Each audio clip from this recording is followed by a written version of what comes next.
Bonjour et bienvenue dans cette nouvelle vidéo. Dans la vidéo précédente, je vous avais parlé des raquettes de tennis et j'avais commencé avec la paume et aujourd'hui je finis.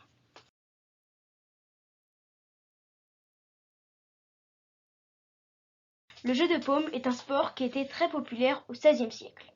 Il est l'ancêtre de la pelote basque, du tennis, mais également de tous les sports de raquettes.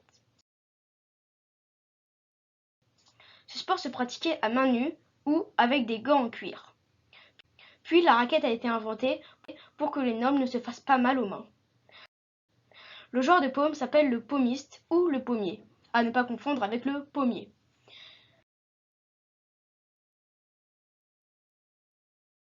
Contrairement à celui du tennis ou du badminton, le terrain du jeu de paume n'est pas symétrique.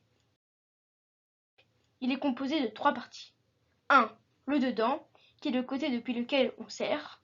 2. Le devers, qui est le côté depuis lequel on reçoit. 3. Le filet.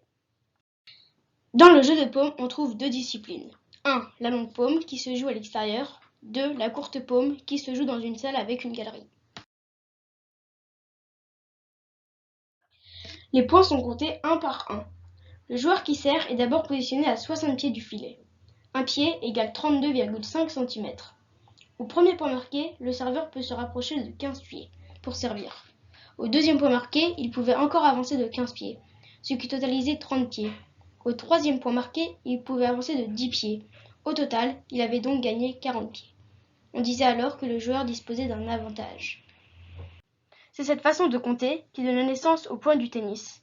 15, 30, 40, avantage, jeu. Aujourd'hui, le jeu de paume n'a pas été oublié. 35 pays le pratiquent. Les États-Unis, le Royaume-Uni et l'Australie comptent le plus grand nombre de licenciés. Depuis l'année 1924, il existe une fédération française du jeu de paume affiliée à la FFT.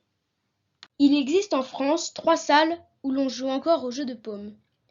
Une au château de Fontainebleau, une à Paris, rue Lauriston, une à Pau, dans un bâtiment historique.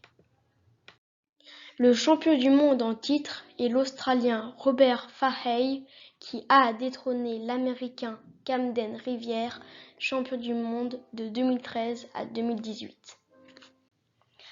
J'espère vous avoir appris quelques petits trucs sur la paume.